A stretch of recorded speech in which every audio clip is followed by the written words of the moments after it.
baru dilantik belum sebulan, Pak Wakil Bupati, saya hormati, kemuka kuat ngancani Pak Hardo. Pokoknya Pak Hardo Sare jenengan sing melek, jaga gawang. Beserta Ibu Bupati, Ibu Wakil Bupati yang saya hormati, Pak Kapolres juga baru, Pak Polres Tabes,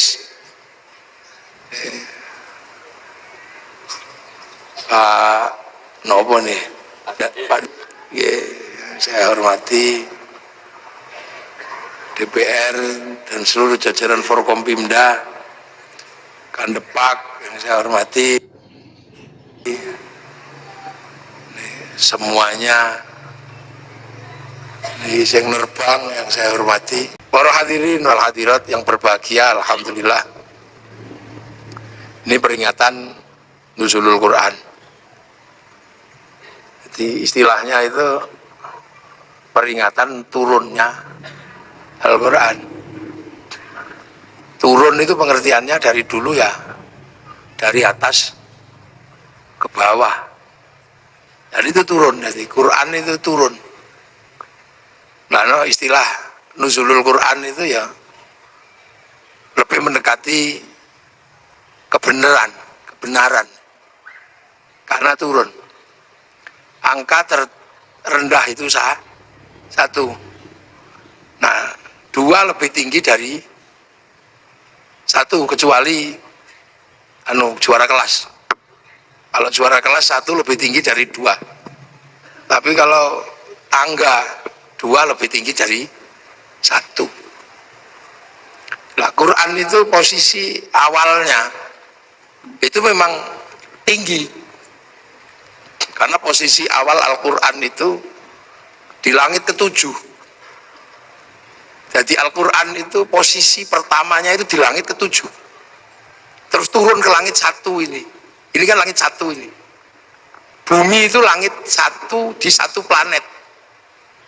Langit satu itu isinya Merkurius, Venus, Bumi, Mars, Jupiter, Saturnus, Uranus, Neptunus, Pluto. Nggak tahu ini sudah dianulir apa belum Pluto ini. Dianulir, jadi Neptunus cuman sampai Neptunus. Itu dalam ilmu tata surya ini disebut galaksi Bima Sakti. Yang diantara planet di galaksi ini ada namanya Bumi. Nah, yang kita tempati ini Bumi. Itu adanya cuma satu. Bumi itu cuma satu. Makanya Allah selalu menyebut bumi itu ardun. Tapi ardun itu ada ruang yang lebih gede, namanya sama, langit. Nah, langit ini terdiri dari beberapa langit. Makanya jamaknya sama itu samawat, beberapa langit. Nah, Al-Quran ini bukan di langit ini aslinya, tapi di langit ketujuh. Jadi posisinya di langit ketujuh. Nah, langit ketujuh itu di mana? Ya nggak tahu saya. Langit ketujuh nggak tahu jauhnya kayak apa. Karena keluar dari langit satu ini mesti keluar melalui black hole, lubang hitam. Nah, lubang hitam itu Stephen Hawking aja nggak bisa bikin rumus di situ. Orang yang paling jago bikin rumus itu nggak ngerti caranya bikin rumus menembus black hole ini, lubang hitam. Nah, Rasulullah itu pernah melewati itu, menembus black hole, masuk ke langit kedua, ke langit ketiga, ke langit keempat, ke langit kelima, 6, 7. Nah, itu posisinya di mana nggak tahu. Yang jelas bahwa Rasulullah itu sampai di Sidratil Muntaha, di langit ketujuh. Nah, di langit ketujuh itu ada cloud, kalau anak sekarang bilangin, ada cloud, ada pusat data. Jadi dunia ini ada pusat datanya, ada hard disk besar yang berisi tentang data-data, apapun blueprint dunia ini ada datanya. Nah, data itu dijaga betul biar gak diretas, biar gak dihack. Siapa yang punya potensi untuk meretas itu? Iblis. makanya dijaga. Nah, karena itu sangat terjaga, cloud atau harddisk catatan-catatan dunia itu, maka itu disebut lauhil mahfud. Jadi lauh itu adalah, dulu orang Jawa dulu lauh itu sabak. Sabak itu alat tulis. Jadi tempat untuk menulis itu lauh. Mahfud yang terjaga. Nah, itu catatan semua ada di situ. Yang sebelumnya orang-orang dulu sebelum Islam menyebut, kalau orang Yahudi Nasrani menyebut itu namanya Tabut Sulaiman. Orang Yunani menyebut kotak Pandora. Nah, orang Jepang menyebutnya kantong Doraemon. Pusat data itu. Jadi ini kita berbicara tentang pusat data. Nah, Quran itu dari situ. Bal huwa Qur'anum Majid fi lauhim mahfud. Jadi Quran itu downloadan sebenarnya. Yang download Rasulullah melalui proses sampai 15 tahun di Gua Hira, itu proses download. Makanya Quran itu turun itu seperti PDF, ada passwordnya. Nah, passwordnya ya alif lam mim, kaf ha ya ain shad, alif lam ra, itu password sebenarnya. Makanya itulah yang disebut algoritma Al-Quran. Kalau anak sekarang mungkin menyebutnya coding. Jadi alif lam mim itu coding itu sebenarnya. Maka rumus membacanya beda. Rumus membacanya bukan pakai alif bata, tapi pakai abjadun hawazun. Ada ilmunya. Nanti kapan-kapan saya datang ke Pondok Minggir, tak ajari cara baca codingnya itu. Kitabnya banyak, ada Al-Aufaq, kitabnya Imam Ghazali, yang oleh orang Indonesia disebut wafak atau raja itu. Tiba-tiba ada huruf ain, ketemu mim, lam, tempel di pintu itu. Itu coding sebenarnya. Yang karena kita nggak bisa mencerna terus disebut bid'ah, disebut musyrik, karena kita nggak bisa mencerna. Karena itu coding. Makanya akhirnya kalau kita lihat huruf seperti itu di dalam Al-Quran, langsung kita sebut maknanya Allahu a'lamu bimuradi. Hanya Allah yang tahu maksudnya. Itu sesungguhnya coding. Jadi Quran ini downloadan kalau dalam bahasa anak sekarang. Nah, manusia itu juga berasal dari situ. Jadi sebelum sampean di sini, itu juga diregister di situ duluan. Jadi manusia sebelum fanfukhur ruh, sebelum roh itu tiup ke dunia ini, manusia itu juga diregister di situ. Dicatat dulu di situ, di lauh itu. Ditanya, alastu birabbikum? Kamu lupa nggak kalau nanti kamu tak turunkan ke sana itu, ke bumi yang jauh itu, kamu lupa nggak kalau aku ini Tuhanmu? Sampean semua pernah jawab di hadapan Allah, qalu bala syahidna, ya Allah, saya saksi bahwa engkau Allah. Ya sudah, akhirnya manusia juga diturunkan ke sini. Nah, ketika manusia diturunkan ke sini, terus tiba-tiba ya sama menjadi makhluk bumi. Makanya Quran itu disebut petunjuk. Petunjuk buat siapa? Buat manusia. Ibaratnya Al-Quran, ibaratnya pabrik itu mengeluarkan TV, maka di situ juga ada buku petunjuk pemakaian TV, buku petunjuk pemakaian handphone, buku petunjuk pemakaian ini. Makanya Quran itu disebut hudan, disebut petunjuk. Untuk siapa? Lil muttaqin. Gitu. Nah, muttaqin ini, makanya muttaqin itu yang pertama kali adalah alladzina yu'minuna bil ghaib. Jadi jangan salah. Jadi karena ini sebuah sistem di mana sistem ini tidak semuanya bisa dibuka oleh manusia, maka Quran itu sebelum ini jadi petunjuk dikasih coding dulu, alif lam mim. Loh, makanya muttaqin ini adalah orang-orang yang meyakini bahwa ada yang gaib. Karena apa? Ya karena nggak kelihatan. Nah, ini yang kadang terjadi perdebatan akhir-akhir ini. Orang belajar coding disebut bid'ah, orang belajar coding disebut musyrik. Ini sekarang ini banyak. Padahal Quran ini bukaan pertamanya ini coding. algoritma Al-Quran. Kalau ngerti algoritmanya ini dunia beres.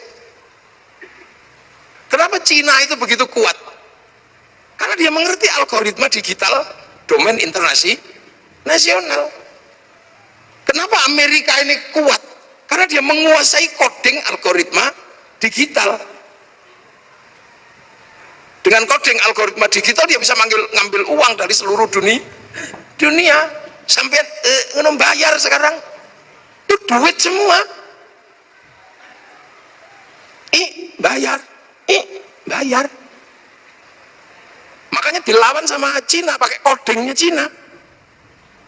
Sehingga Cina berani ngelawan Amazon pakai Alibaba. Itu pertarungan pertamanya mana? Di codingnya, bukan di Amazon sama Alibaba. Kalau Amazon sama Alibaba itu sistemnya, di dalamnya ada namanya algoritma dan coding. Kalau coding dan algoritmanya tidak dikuasai, nggak bisa ngelawan. Bagaimana bisa ngelawan Facebook pakai QQ renden? Bagaimana bisa ngelawan WhatsApp pakai WeChat? Karena menguasai codingnya. Jangan dikira. Makanya logam dunia pun pakai coding. Sampai kalau pernah belajar kimia itu kan codingnya ada. Oksigen pakai coding. Maka orang kalau ngerti coding oksigen, dia bisa produksi oksigen. Sama Thor kenapa kuat? Dia punya coding H2O nya, dia bisa bikin. Nah sampean nggak bisa bikin, ya keluar kentutnya doang. Loh ini coding, ini ilmu kekinian. Handphone itu bisa menghubungkan sini Amerika pakai coding. Satu coding algoritma, yang kedua coding logam. Ketika emas dipertemukan dengan ini ada codingnya apa di sini nih. Makanya nggak perlu kabel. Makanya laki-laki yang menguasai coding tentang perempuan bisa I love you tanpa harus berkata-kata. Loh iya. Makanya orang dulu kalau mencari coding itu puasa. Cinta perempuan kalau ditolak, cari codingnya. 3 hari 3 malam itu. Apakah pakai coding innahu min Sulaiman wa innahu bismillahirrahmanirrahim, atau pakai coding sun amat kaji hajiku jaranku. Ini kita ini yang sekarang jarang sekali dibahas. Kenapa ya sampean selalu marah-marah itu? Yahudi dia menguasai codingnya, mempertemukan coding api dan coding air menjadi mesin. Kita tahunya cuma pakai motor nges gitu, tapi kok bisa besi ketemu dengan platina, besi ketemu dengan pertamak, ketemu dengan pertalite. Nah, saya nggak bakas itunya, ngapain bakas itu? Nah, itu bukan saya nggak begitu, itu nggak itu loh. Jadi jangan dikira. Ini yang kadang hari ini kenapa kemudian kita ini terlambat. Al-Quran kita selalu baca sebagai print out. Maka ketika Al-Quran kita selalu baca sebagai print outnya, ya isinya hukum-hukum, petunjuk pemakaian. Tapi petunjuk pemakaian TV, kenapa TV bisa menyala? Itu ada codingnya di situ. Bagaimana gambar yang tidak kelihatan bisa diterima oleh TV yang lain? Itu coding. Logamnya masuk coding. Yang kebetulan ahli logam dunia itu adalah Nabi Daud, punya kitab namanya Zabur. Nah kitab Zabur dan Nabi Daud itu masih dipegang oleh orang Yahudi. Makanya Yahudi yang menguasai coding logam dunia, dan hari ini dunia dikendalikan oleh logam. Maka wajar saja kalau Yahudi yang menguasai sistem teknologi dunia. Lu jangan dikira sampean ini coding semua di sini nih. Kok bisa besi ngirim gambar gitu. Loh itu. Jadi sampai jangan dikira Facebook ketika dia menguasai codingnya, dia punya uang 200 triliun setiap bulan dari Asia Tenggara. Ayo, judi online, ngeslot itu yang pertama kali dilakukan bikin coding dan algoritma. Bukan bagaimana cara ngambil uang secara manual, pakai coding. Makanya ketika sampean mau dapat uang dari bank, ya pakai coding, passwordnya harus pas. Pakai coding orang ya duitnya nggak keluar, walaupun ATM-nya diproduksi sama oleh bank yang sama. Loh ini. Jadi kita ini sebenarnya ada satu titik ini. Manusia ini, kalau dokter menyelesaikan manusia, itu pakai coding semua. Darah itu kodenya apa? Bukan kok kemudian DARAH, enggak. Seluruh partikel dalam tubuh manusia itu pakai angka, pakai coding. Kan gitu. Jadi kalau misalnya contoh Pak Hardo ini jadi bupati, proses jadi bupati dan bupati itu berbeda. Karena begitu jadi bupati, Pak Hardo dan Pak Wakil ini ketemunya bukan dengan bupati lagi, tapi ketemunya Sleman dalam angka. Gitu. Armet itu nggak ada di situ, tembak itu nggak ada. Itu pakai kode-kode semua, angka semua. Jadi jangan dikira. Nah inilah sebenarnya dari awal itu kita sudah cukup maju sebenarnya diajarkan bahwa Al-Quran ini adalah downloadan. Nah manusia ini juga produk dari sana, sama-sama dari pusat yang sama. Makanya manusia ketika turun ke sini dikasih paketan kan, ada paketannya itu. Karena dari pusat data yang di sana kasih paketan, rezekinya sekian, istrinya ini, nyawanya sekian gitu. Kalau paketannya habis ya kik, udah selesai.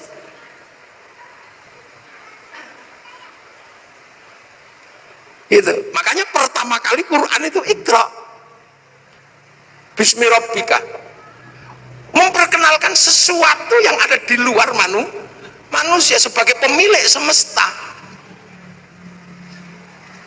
Jadi pemilik semesta, Ismu Rabbika, kamu baca atas nama Tuhanmu. Tuhan siapa? Belum. Ismu Rabbika itu siapa? Belum. Masih berbicara tentang Rob, bahwa ada penguasa semesta dan kamu ada di semesta itu. Alladzi khalaq, yang bikin kamu. Karena waktu itu manusia nggak ngerti. Taunya bahwa manusia itu ya hadir dengan sendirinya, apalagi di Arab kan, yang waktu itu ya taunya yang bikin manusia itu ya lantaran patung, tapi yang bikin ya tetap bapaknya kan gitu. Kalau nggak dibikin ya nggak keluar. Itu dia nggak ngerti bahwa ada semesta Tuhan, itu nggak ngerti.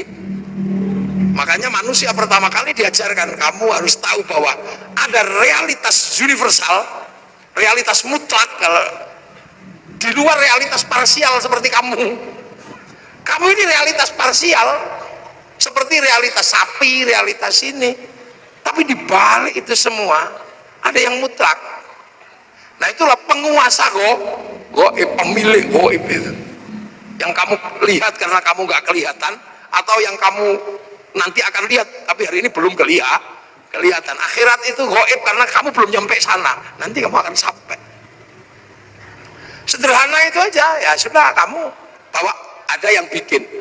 Yang kebetulan Rasulullah di Mekah, karena orang Mekah waktu itu sudah nggak ngerti bahwa dunia dan seisinya itu ada pemiliknya. Karena Mekah itu lama ditinggal Nabi terakhir di Mekah itu Nabi Ismail. Setelah Nabi Ismail pindah ke Filistin, orang Mekah nggak ngerti Nabi. Wis belas orang ngerti Nabi wong Mekah itu. Makanya disebut fatrah. Jadi nggak ngerti karena udah lama ditinggal Nabi. Orang Sleman karena nggak pernah ditinggal kiai, ya tahu kiai. Makanya ketika kiai datang ya bupati aja nyambut. Loh, karena Sleman tahu kiai. Karena nggak pernah kosong semenjak Islam datang ke sini, Sleman ini selalu terjaga.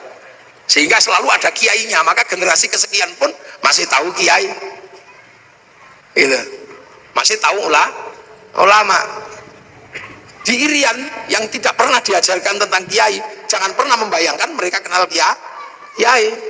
Makanya kalau kiai datang ke sana nggak usah minta disambut, orang sana nggak ngerti karena nggak pernah ada kiai. Sering saya contohkan, mungkin kalau saya di sini orang tahu kiai, saya di Irian dikira tim pemburu babi, ya nggak usah marah, ya nggak usah emosi. Makanya Rasulullah itu ketika harus berbicara tentang Rob, itu penuh kesabaran di Mekah itu, karena orang Mekah ngerti. Makanya Rasul gak suka marah-marah, kamu hancurkan, enggak. Yang tahu Rasulullah itu Rasul itu di Mekah waktu itu cuman Allah, nggak ada yang ngerti. Beda kalau Rasul lahir di Filistin. Filistin itu secara teologi, secara sosiologi, secara antropologi masih ketunggon. Apa ketunggon itu? Masih ditungguin Nabi. Jadi orang tahu Nabi kalau di sana. Kalau di sana nggak ngerti.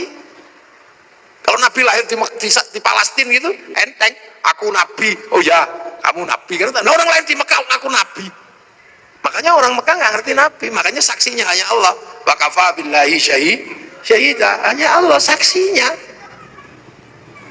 Sudah gitu pelajaran Tuhan itu repot bagi orang Arab waktu itu, sulit. Tuhannya Tuhannya kelihatan. Patung diajarkan kepada Allah yang tidak kelihatan. Robnya banyak, diajarkan Rob satu, Tuhan satu, susah. Kalau beribadah susah lagi, suruh wudhu. Wudhu itu susah bagi orang Arab karena pakai air. Air itu bukan budaya Arab, karena di Arab nggak ada air, diminum aja susah kok suruh wudhu, apalagi suruh jinabat, tambah susah lagi. Kalau seandainya budaya air itu di Indonesia gampang. Makanya kalau sesuai budaya Arab mestinya toharo itu hanya sampai di tayamum, di debu. Jadi Islam itu bukan Arab sentris, karena pelajaran dasarnya sangat berbeda dengan budaya Arab. Jadi Islam itu sangat berbeda yang diajarkan Rasul dengan budaya Arab. Orang Arab nggak ada air, diajari pakai air. Sudah tahu makanan itu susah, tiba-tiba disuruh sedekah, disuruh zakat. Orang Arab itu cari makan susah, harus berburu. Makanya orang Arab itu kalau berburu, saudaranya harus banyak. Kalau berdagang, kafilahnya harus banyak. Kafilah yang saudaranya nggak banyak, diajar sama kafilah yang mayoritas mate. Makanya orang Arab itu saudaranya harus banyak. Makanya tradisi orang Arab itu seneng ngitung saudara. Saudara bin ini. Untuk apa? Membangun komunitas. Karena sistem survive-nya orang Arab adalah komunal. Nek kekuatannya sedikit kalah sama suku, dikit kalah. Begitu berebut air gitu, saudaranya cuma 5, ditabrak yang saudaranya 20, hilang. Sementara cari air di tempat lain susah. Ada pohon satu, tiba-tiba berteduh di situ enak, kedatangan suku yang lebih besar, ditabrak, habis. Makanya mereka harus punya suku yang besar. Makanya orang Arab itu punya tradisi ngitung saudara. Ibin al. Lah orang Jawa yang nggak terlalu ngitung, dipecat sama saudaranya yang ini hidup di sebelah situ hidup. Makanya orang sini itu kampungnya banyak. Karena apa? Hidup dimanapun bisa.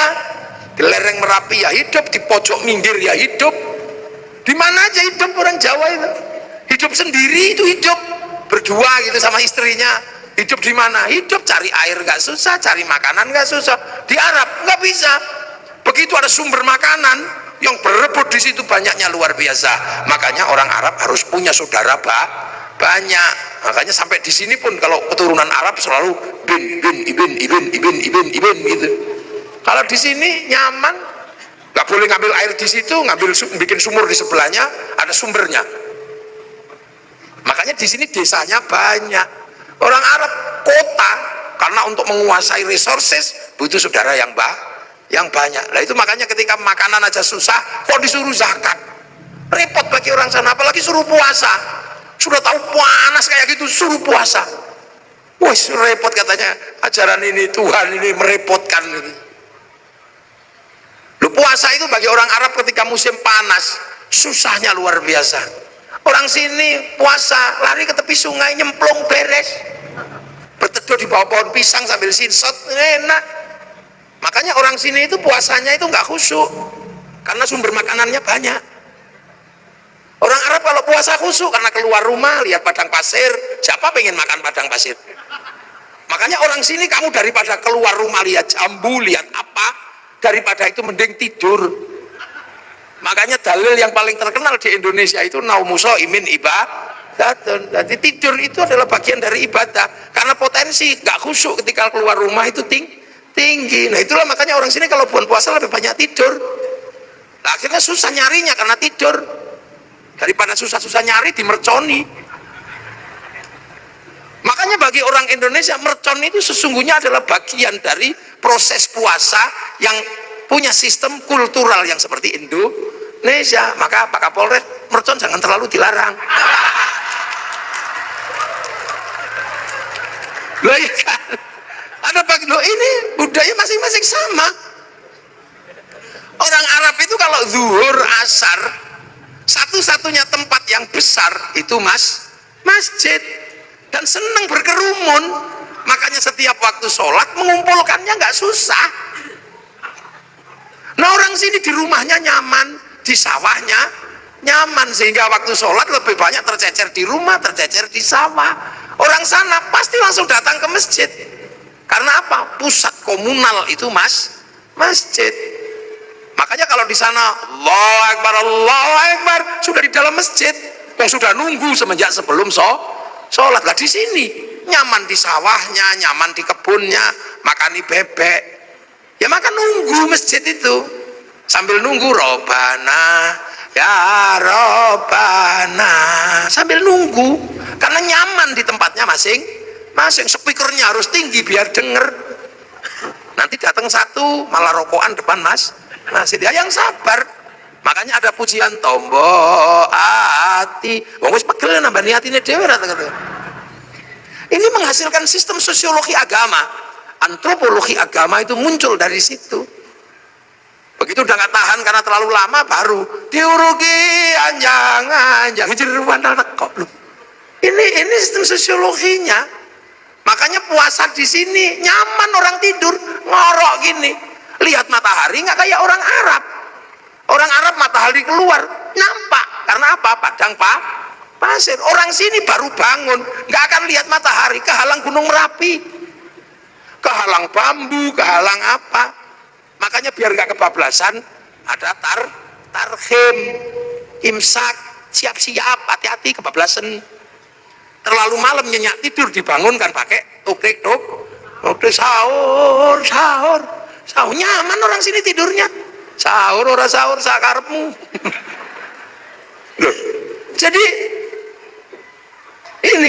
Jadi proses di sana ini berbeda. Makanya ketika ajaran itu masuk susah, apalagi haji itu bagi orang Arab itu masalah. Kalau nggak saking kuatnya ajaran keyakinan, apa? Tawaf. Satu kalau musim panas, yang kedua syahwat. Orang Arab itu kalau lihat kaki, tangan dan muka, wah itu syahwatnya luar biasa. Sementara kalau tawaf, ini muka harus dibuka. Betapa kita bisa melihat orang-orang yang indah di sana. Sementara pada saat yang sama, yang laki-laki disuruh pakai baju, nggak boleh dijahit. Coba kalau mau ndablekan tinggal vest gitu aja. Ini sosiologi agama. Makanya Islam itu ja'a ghoriban wa sayaudu ghoriban, asing dan akan pergi dengan asing. Loh, makanya Islam itu pertama ya wa kafa billahi syahida Muhammadur Rasulullahnya Allah yang tahu. Sampai kemudian orang Arab ada yang bisa menerima. Nah itu yang disebut walladzina ma'ahu, orang yang bersama Rasulullah, para sahabat. Makanya sahabat itu ya orang Arab. Karena Islam itu turun di Arab. Sahabat ya Abu Bakar, Umar, Utsman, nggak ada sahabat namanya Joni gitu. Atau Hardo, itu nggak ada. Ya Danang, Edi, ya nggak ada. Wong itu baru terjadi proses di sana. Sampai akhirnya orang-orang yang mengikuti Rasul ini bentrok sama yang tidak mau. Makanya ada konsep asyidda walal kufar, marah sama yang kafir yang nolak. Sampai akhirnya rekonsiliasi. Yang kafir masuk Islam, sudah, wong ora ngerti kok ya enggak apa-apa. Abu Sufyan, abu yang lain itu Masya Allah. Islam dalam Al-Quran terdokumentasi ruhama ubainahum tarahum ruka'an sujada yabtaguna fadlan minallah wa ridwanan simahum fi wujuhi min atharis sujud. Jadi tidak ada yang lain, hanya Allah. Sampai akhirnya Islam itu keluar dari jazirah Arab. Nah itu digambarkan dalam Al-Quran ayat terusannya, Dzalika mathaluhum fit Taurat wa mathaluhum fil Injil kazar'in. Islam itu digambarkan di Taurat dan di Injil seperti tanaman. Lah makanya kemudian ada yang nanam. Yang rukun Islam tadi itu rukun Islam harus ditanam. Nah, ada yang berangkat nanam ke Eropa, Tariq bin Ziyad. Ada yang berangkat nanam ke Cina, Sa'ad bin Abi Waqqas. Ada yang berangkat nanam ke Afrika, sahabat Salman, sahabat Bilal. Nah, ketemulah dengan dunia yang berbeda, manusia yang berbeda, budaya yang berbeda. Terus ada yang ditanam ke Indonesia. Nah, makanya ketika ditanam ke sini, wong konsepnya kazar'in seperti tanaman, maka orang Jawa ketika menerima Islam, konsep yang dipakai adalah apa? Lir ilir tandure musuh. Jadi zar'in itu tanduran. Maka orang Jawa menyebut tandur. Jadi ojo dikira itu tembang ngarang, itu enggak. Kazar'in seperti tanaman. Mulanya wong Jawa menyebutnya tandur. Lir ilir tandure musuh milir. Ojo krucak-krucik toh Kang.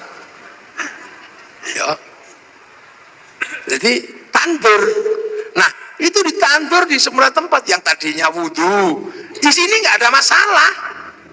Karena apa? Di sini banyak air. Itu sholat nggak ada masalah di sini. Karena orang sini wis dari pelajaran dasar Tuhan itu juga nggak kelihatan. Tan kenoki noyongo ngopo laisa kamitslihi syai'un. Suruh puasa ya seneng orang sini, apalagi orang sini hobine poso. Karena dulu orang sini mengenal istilah upawasa. Upawasa itu nggak makan, nggak minum, nggak menyentuh perempuan, persiapan muksa. Makanya bahasa Islam syahrul Ramadan kok nggak makan, nggak minum, nggak menyentuh perempuan seperti upawasa, maka seharusnya disebut bulan puasa karena ditanam di sini. Sholat ya ditanam di sini, sembahyang Allah tanam sini, pengiran. Saya ini mestinya syaikhun ustadzun, tanam sini tadi kiai ya kudu trimo jeceran karo Kebu Kiai Slamet, tombak Kiai Pleret, musola langgar Allah pangeran, malah ono sing ngarani sing ngecat Lombok. Ya itu biasa. Sampai hari ini sing teko dhisik Honda, ya walaupun Ekeng ya tetap disebut Honda. Karena yang datang pertama Aqua, maka Ades pun ya rela disebut Aqua nasional disebut Sanyo, seluruh pembalut ya Softek. Ya ini kalau ini namanya sosiokultur. Jadi jangan dikira agama itu tidak, karena dipakai manusia punya budaya, punya pengetahuan. Ya kan begitu ditanam di sini orang nggak boleh lagi ribut masalah jenggot. Karena apa? Manusia sini rasnya mongoloid. Ras mongoloid tidak punya jenggot. Kalau ras Semit bangsa Arya punya jenggot. Makanya sahabat dan orang Arab sampai sekarang masih punya jenggot seperti Nabi karena bangsanya sama. Maka jangan ribut di negeri dengan ras tidak berjenggot. Sampai sekarang di Arab bisa nyuntuh Rasul makan pakai 3 jari, bisa wong kurma. Lah tekan kene soto ya udah bisa. Sampai sekarang di sana jubahan masih bisa karena kultur dan geografinya masih sama. Orang sini pakai jubah ya nggak bisa nanam padi. Makanya jubah baju syar'i dipotong. Potongan baju syar'i namanya syar'un. Orang sini nggak punya huruf ain, punyanya monggo potongo, maka syar'un jadi sarung, saruan jadi sarungan. Maka orang sini nggak perlu ribut masalah katok cingkrang karena fleksibel. Sampai nek pengen cingkrang lindingen sing rada dhuwur, nek pengen medun plotrokno beres. Makanya sarung itu adalah titik kompromi antar isbal. Lho mangkano enak di sarungan karo kathok. Nek kathok ra iso medun, ra iso munggal. Nek sarung iki plotrokno iso cicik sampai pas dengkul ya iki. Lho, ini titik-titik kompromi. Lho jangan dikira. Makanya ketika Quran dibaca di sana ya masih bisa. Zaman sahabat ya masih bisa baca Quran, wong muridnya Nabi. Tabiin ketika yang jauh dari Arab nggak bisa baca Quran, yang lungkek-lungkek kayak cacing itu nggak bisa.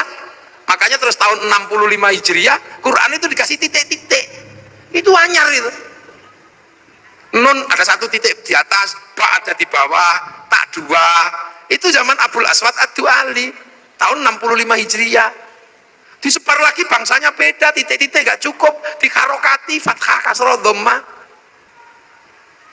Itu yang kasih namanya Syekh Khalil bin Ahmad Al-Farohidi tahun 150 Hijriah. 100 berapa? 140-an lah setelah Nabi meninggal. Dibaca orang yang berbeda suku lagi, salam taklim. Itu ada wadduha, keluarnya wadduha itu mereka lekan nui ya ada. Sekarang ini ada bangsa Sundonan alladzina. Lah ini kan harus ditemukan jalan keluarnya. Penelitian tahun 200-an Hijriah namanya Abu Ubay Qasim bin Salam, hasil penelitiannya dibukukan dalam ilmu At-Tajwid fi Qiraatil Quran. Loh, jadi ojo sampean bayang no, Islam itu di sana sampai ke sini nih butuh perjuangan karena ketemu bangsa yang berbeda, tanam di tempat yang berbeda.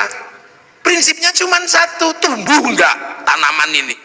Akhraja syat'ahu fa'azarahu fastaghlaba fastawa ala suqi yujibu zurra' al-yaghidha bimul kufar. Tanaman ini tumbuh enggak? Sampai kemudian ketika dibawa ke pasar, ini menjadi mendominasi apa enggak? Dominan atau tidak di pasar agama ini? Makanya pakai bahasa suq. Nah, hari ini ketika Islam ini ditanam di sini, tumbuh, berkembang, dan di pasar internasional kita paling banyak. Mau haji paling banyak orang Indonesia. Berbicara sholat paling banyak orang Indonesia. Orang hafal Quran orang Indonesia. Setiap kiroah juaranya dari Indonesia. Masjid paling banyak Indonesia. Jadi ketika berbicara konsep agama Islam dan pertumbuhannya, yang ditanam di Eropa macet, yang ditanam di Afrika ya segitu-gitu aja, yang ditanam di Cina juga nggak tumbuh, tapi yang ditanam di sini tumbuh subur menjadi dominasi pasar dunia. Loh kok gitu ada yang mengatakan Islam terbaik ada di mana? Ya di sini. Ya di sini. Makanya saya kalau mau belajar identifikasi agamanya nggak usah jauh-jauh. Karena identifikasi agamanya jauh-jauh akhirnya ribut di masalah simbolik, ributnya di jenggot. Jenggot ini bukan masalah prinsip karena ini masalah perbedaan bangsa. Kok tiba-tiba di sini ribut masalah jenggot? Kalau ribut masalah jenggot ya di Afghanistan sana yang bangsanya masih jenggotan semua. Kalau ribut masalah pujian, tiba-tiba di sini ribut masalah gedek-gedek di zikir. Ya orang sana bahasa Arab paham, meskipun diem begini ngerti caranya zikir. Kalau orang sini nggak bunyi, simba-simba itu loh nggak bisa ngerungokno zikir opo, main ketop-ketop ngedak. Muni opo mbok ngono terus meneng ini ya turu. Ini problem sosiologi agama, antropologi. Jadi akhirnya Islam sekarang ini berdebat terhadap sesuatu yang sebenarnya sudah lewat. Udah lewat masanya. Coba sampai delok persoalan tumpeng aja ribut. Lu ini kan persoalan makanan sampai nggak ribut orang Arab ingkunge iki onto. Napa sampean ribut ingkung pitik? Wong Yaman ingkunge wedhus. Sampean delok itu Raja Salman kalau menyambut tamunya makan bersama, ingkunge unta, Pak. Lengkene wedhus sing 20.000, pitik sing 20.000 sampean ribut. Soalnya napa nek wedhus larang, makanya di sini cukup pitik, murah, ndoke akeh. Kita akhirnya kan ribut masalah sesuatu yang sebenarnya udah nggak perlu diributkan. Ribut masalah ngadep kiblat. Fawalli wajhaka syatrul masjidil haram. Ngarah-arah tok lho apa sampean ribut. Pokoke anggere madhep rono ini Allah Akbar. Wis ini wajhiyah. Wong pancene ado, sinyale kadang hilang. Allah, oke mau. Wis merem-merem ini wajah itu wong pancene online ayo sinyale hilang. Wong pemancar utamane ning Mekah ngono lagi ini cuma pemancar lokal. Begitu ono ting ting ting bakso ya wis. Wah, iki begitu melek ono sarunge bolong. Udah lah kita itu gak usah ribut masalah ngono kuwi. Kita suka ribut sekarang terhadap sesuatu yang sebenarnya tentang Allah. Apa Allah? Pengene. Lah nek Kanjeng Nabi kalau di atas unta gini wong wis ketok teko mburi. Nek pengimamannya agak rendah gini supaya ketok teko mburi. Ini kan problem-problem yang sudah terjelaskan.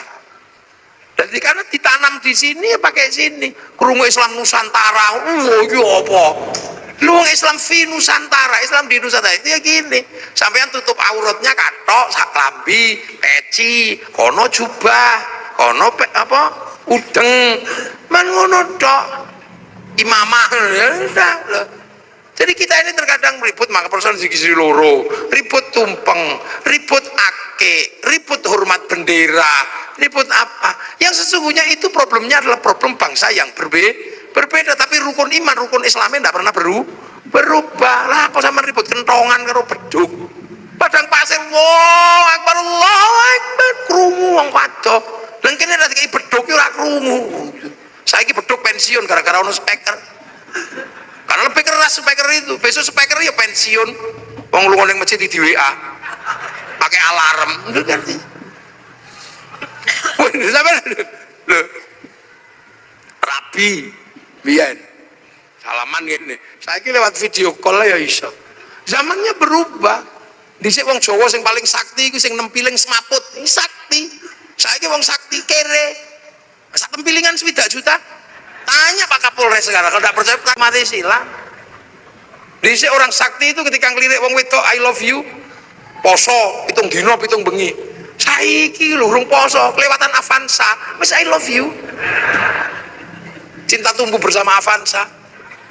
Jadi loh, ini problem-problem yang berubah. Siapa narap maksa ndelok TVRI flora dan fauna, pengen terus kucing Afrika, ini sudah berubah. Saiki nang kene sampean buka apa ono. Ora perlu ngenteni sedina terus dinteni mertune Pak Harmoko, ngono ndak perlu. Jadi bupati pun harus begitu. Kita ini bangsa.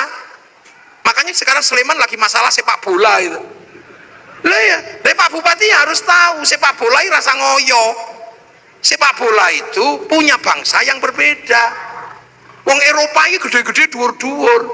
Lapangane podo, aturane sama. Lah wong kene cilik-cilik lawan Eropa, yo ora bakal menang. Lho nggih, akhirnya agar imbang naturalisasi. Loh, basket, ya nggak usah kita ngejar terlalu terhadap basket. Menang karo NBA, ya mokal. Wong kono 2 meter seperapat, nah kene mung 170. Kene mencolot gak yo kene udel. Ya coba. Ya maka Sleman ini yang menggalakkan olahraga yang mungkin. Bentek, mungkin.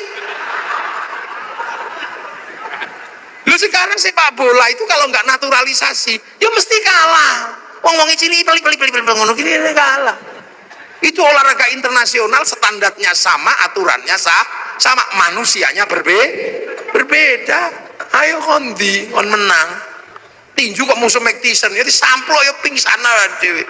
Maka kayak Cina ketika mau memenangkan sepak bola, yang dipikir pertama kali cuma satu, cari orang 20 laki perempuan yang tingginya 170 dinikahno anak 2 meter. Loh, itu cara pertama. Jepang juga sama, mempersiapkan generasi yang tinggi. Lalu naturalisasi, yontek duitmu gue bayar. Wis golek wong Sleman sing dhuwur-dhuwur nikahno. Persiapan membentuk kader sepak bola, kader basket. Nggih, kula sing mau idoh nggih. Jadi makanya Thailand itu sadar diri. Begitu yang digalakkan olahraga ya sepak takraw itu kan bisa dia. Loh, jadi seluruhnya ini menyesuaikan. Pabrik mobil, pabriknya sama. Ketika dikirim ke Eropa ya setirnya kiwo, kirim rene tengen. Loh, iya itu sudah lama. Terus ning kene kono spion, kene spion. Sana spion adalah untuk melihat belakang, sini spion untuk takon. Sepi rayon, sepi. Jadi zaman jangan bayangkan. Rasulullah makannya ya kurma, maka zakatnya juga kurma. Sini makanannya padi, fitrahnya juga padi. Korban sana unta, sampai sekarang masih bisa korban unta. Di sini maksa korban unta, cekel polisi. Nyolong untanya kebun binatang lagi. Biro lo ini. Jadi ini sebenarnya sudah. Nah, yang perlu dipahami ulang adalah bagaimana Al-Quran ini menyelesaikan problem yang sudah terbuka, yang dulu dibuka oleh para ulama terkait algoritmanya. Siapa ini yang akan ngurus? Kalau print outnya udah semuanya banyak yang hafal lah, penghafal terbanyak, tapi memahami codingnya ini. Karena manusia sama-sama dari sana, Quran dari sana. Makanya manusia itu bisa dikirimi Quran. Seperti provider handphone, dia menurunkan kartu. Nah, antar kartu ini bisa saling tukar data, karena data ada di provider. Makanya kartu ini kirim data sana bisa. Tergantung kita mau paketan apa. Yang penting punya wifi. Ini tidak punya wifi, ya cari wifi gratisan. .co.id. Sama manusia ini juga bisa kirim Al-Quran, kirim Fatihah, kirim apa. Yang penting ketika kirim punya wifi. Kalau nggak punya wifi, cari wifi gratisan. Wifi-nya siapa? Wifi-nya Nabi, wifi-nya wali. Namanya tawassul. Nah, kenapa Nabi wali paketannya gede? Karena download. Nabi wali itu download. Qalu rabbuna wa tsumastaqamu tatanazzalu alaihimul malaika alla takhafu wala tahzanu. 3 tahun ya Allah, ya Allah, ya Allah, ya Allah. Oh, sing 3 tahun Sunan Kalijogo. Si Abdul Qadir 25 tahun. Ya Allah, ya Allah, ya Allah. Download, maka wali-wali itu paketannya besar. Makanya bisa mengerti hati orang karena bisa meretas. Wali-wali mau macam-macam, sampean dihack karo para wali, sampean paketannya gede, wong download. Nah, sampean kalau diajak download langsung tidur. Ya Allah, ya Allah, ya Allah, ya Allah, ya Allah, ya Allah, keringkingan. Loh, ini kita ngomongin Al-Quran. Makanya Al-Quran ini sesungguhnya adalah bukan sesuatu yang hanya semata-mata bisa dibaca dengan irama. Ada di balik situ ada codingnya. Sampean menguasai codingnya itu, beres urusan dunia. Ngerti codingnya, sudah tulis aja, ditempel aja di pintu tol, gitu. Coding gue dengan Al-Quran. Orang kaya lewat situ mesti inget sampean jenenge. Tulis coding, plek, muafik, ngono ya ilek kok iki. Belum wong biyen angel coding serampung. Ngono terus jarane klenik, yang itu yang salah. Padahal kalau kita pula raibafi, pertama niku hudal lil muttaqin alladzina yu'minuna bil ghaib. Nah, saiki anggere krungu ghaib ngono gudiken. Lupa dah Quran itu. Ya kudu pertama kali ya kok. Gaib. Makanya ada orang belajar ilmu hizib, ilmu mahabbah, ilmu apa. Itu karena apa? Bahwa jangan sampai gaib itu menjadi pemikiran tok, tapi dia harus menjadi experience of religion, pengalaman keagamaan. Makanya ono sing sampai jerokno zikir gitu, ya Allah, ya Allah, ya Allah, ya Allah, ya Allah. Ya Allah. Gitu. Nah, untuk itu semua ya kan harus ngerti donya niki ono sing duwe. Sapa? Rob, pangeran. Nah, ismu rabbika iku sapa apa jenenge pangeranmu. Makanya Quran pertama kali Fatihah itu bunyi pertama apa? Bismillahirrahmanirrahim. Sebut asmane Gusti Allah. Nah, ismu rabb iku sapa ae? Ya 99 iku walillahil asmaul husna fadhuhu biya. Makanya ada orang yang seumur hidupnya cuma nyebut-nyebut tok. Ya Allah, ya Allah, ya Allah, ya Allah, ya Allah, ya Allah, ya Allah. Loh, perintah pertama sebut asma Allah.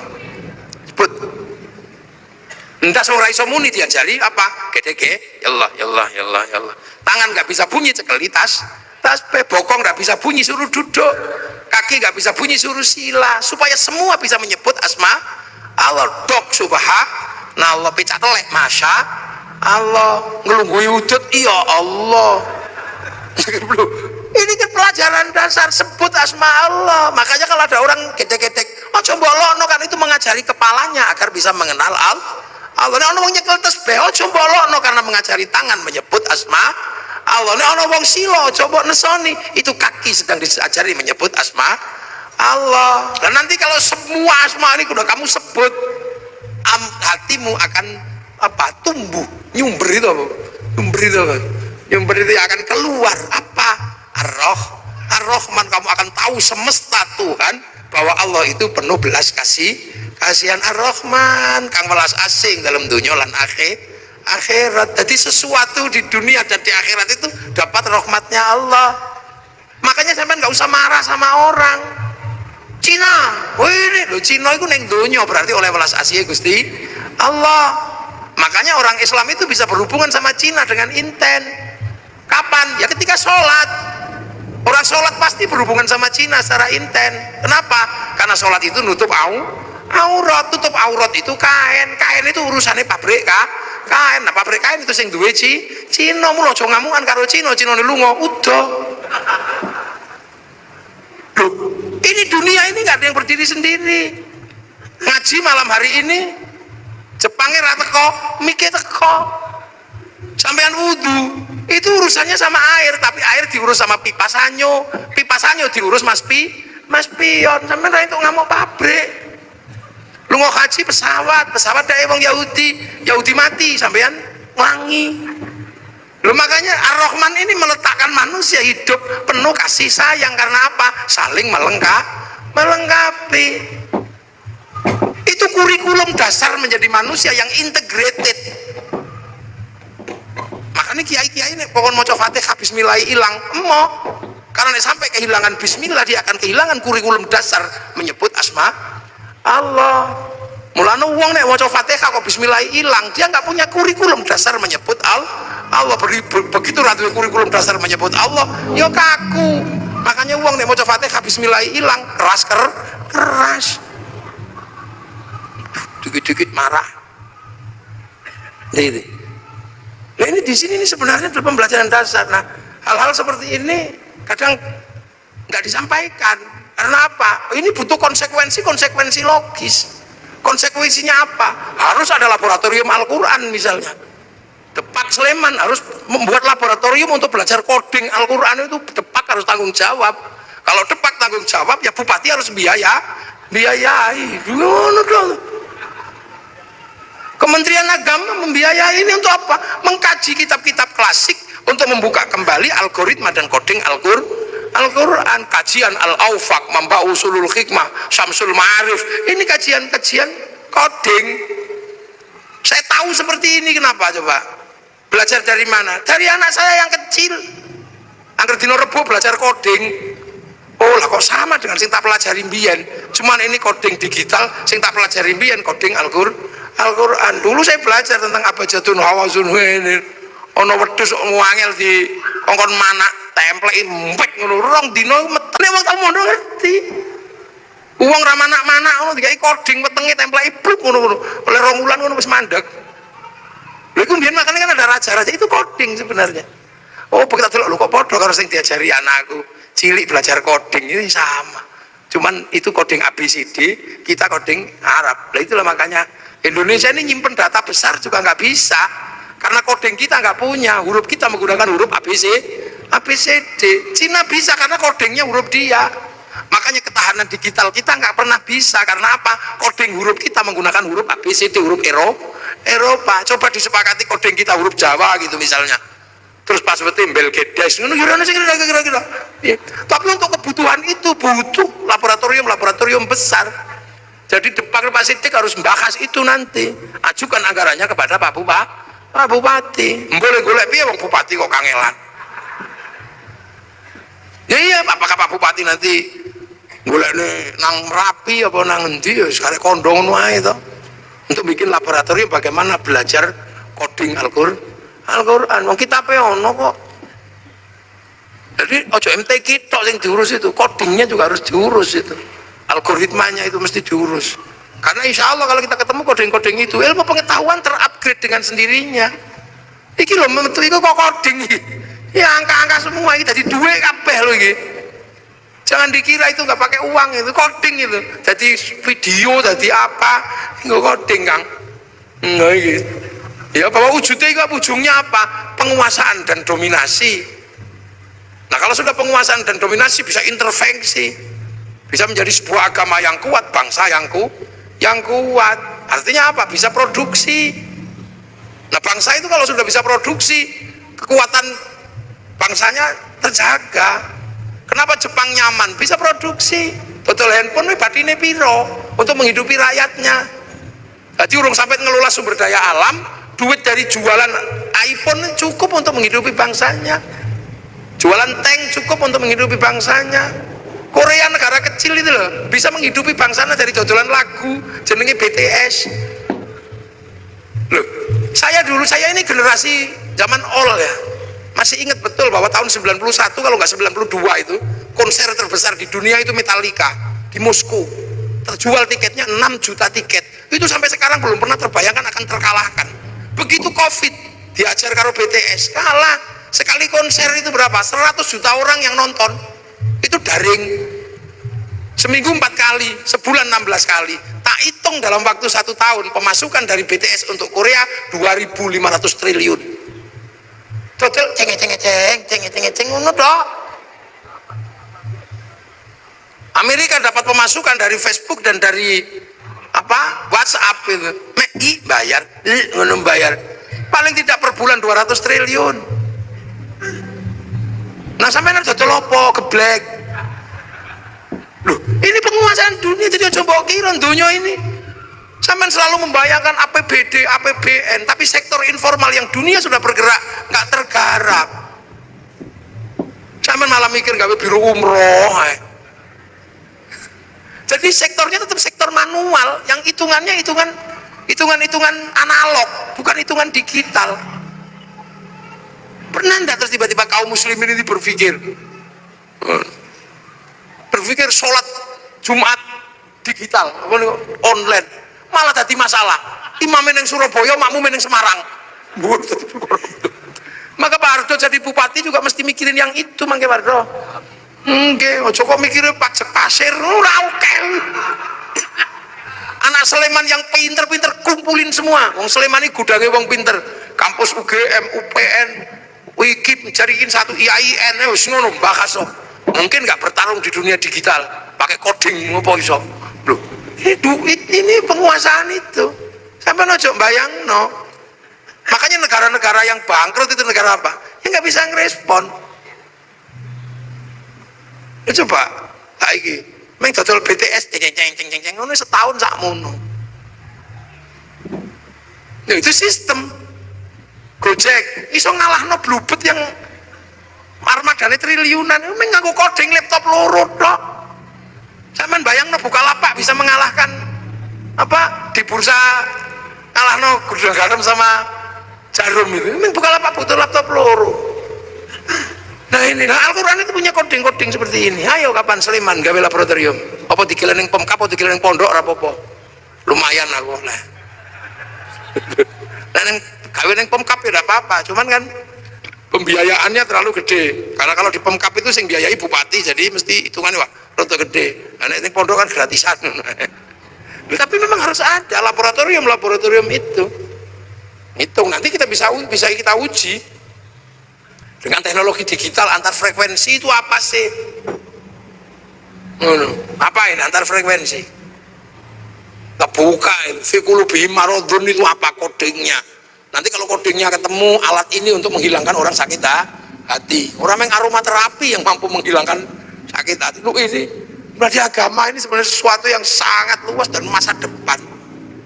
Makanya hari ini hampir seluruhnya teknologi ini kan teknologi langit. Yang dulu pernah dijalankan oleh Rasulullah lewat Isra Mi'raj. Nah ini penting untuk dikaji secara bersama-sama, dan inilah sebenarnya harapan besar bahwa Al-Quran pada suatu saat akan mencetak orang-orang masa depan. Jadi Islam itu nanti punya orang masa depan yang mampu memecah kode-kode dunia. Yang itu kapan terjadi? Tapi pasti terjadi. Karena akan muncul orang itu. Siapa? Ya orang yang bisa mecah codingnya langit dan bumi. Karena itu nanti ada orang itu ada nanti. Ini saya kira tumbuh kapan? Karena orang itu sudah disebut di dalam Al-Quran bahwa nanti pada suatu saat akan ada orang yang mampu memecah coding-coding dunia ini. Jadi dalam penciptaan langit dan bumi akan dipecahkan rumusnya oleh ulul albab. Inna fi khalqis samawati wal ardi wa ikhtilafil laili wan nahari la ayatil liulil albab. Jadi ada nanti itu orang namanya ini pemecah coding. Siapa? Alladzina yadhkurunallaha qiyaman wa qu'udan wa 'ala junubihim wa yatafakkaruna fi khalqis samawati wal ard. Orang yang berpikir secara maksimal, berdiri mikir, duduk mikir, terlentang mikir. Artinya enggak linier, enggak mikir sambil duduk tok. Dia enggak linier terhadap isi, sampai nanti hasilnya ensiklopedik. Rabbana ma khalaqta hadza batila. Ya Allah, enggak ada yang sia-sia. Subhanaka faqina adzabannar. Minta perlindungan dari api neraka. Rabbana innaka man tudkhilin nar faqad akhzaita wa mal lidh-dhalimin min ansar. Rabbana innana sami'na munadiyan yunadi lil iman an aminu bi rabbikum fa amanna rabbana faghfir lana dzunubana wa kaffir 'anna sayyi'atina wa tawaffana ma'al abrar. Rabbana wa atina ma wa'adtana 'ala rusulika wa la tukhzina yaumal qiyamah innaka la tukhliful mi'ad. Ini orang-orang masa depan. Jadi Islam ini agama masa depan. Hari ini yang sudah memecah koding-koding besar itu Taurat dipecah kodingnya, Injil dipecah kodingnya, sehingga pergerakan Injil, pergerakan Taurat yang ke arah barat mampu membangun peradaban Eropa yang demikian gede. Nah, Al-Quran ini bergeser ke timur ke sini. Sanggup nggak kita memecah koding-koding besar itu sehingga menjadi bagian dari problem solving untuk bertarung di dunia masa depan. Semoga kita semua masih menangi zaman itu. Syukur-syukur di kehidupan ini generasi itu akan muncul dan kita menjadi bagian dari perubahan besar nuzulul Quran. Al-Fatihah. Alhamdulillahirabbil alamin arrahmanir rahim maliki yaumiddin iyyaka na'budu wa iyyaka nasta'in ihdinas siratal mustaqim siratal ladzina an'amta 'alaihim ghairil maghdubi 'alaihim waladdallin amin. Bismillahirrahmanirrahim alhamdulillahirabbil alamin hamdan na'imin hamdan syakirin hamdan yuwafi ni'amaka wa mazida ya rabbana lakal hamdu kama yanbaghi li jalwajikal karim wa 'azimi sultanik.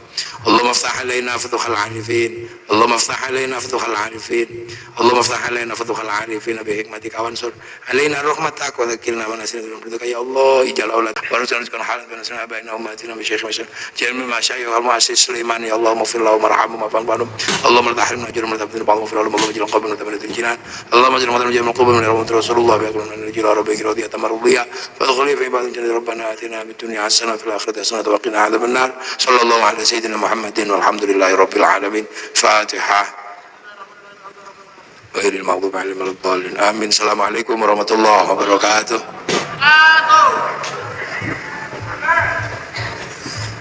Bapak Ibu jamaah yang dirahmati Allah Subhanahu wa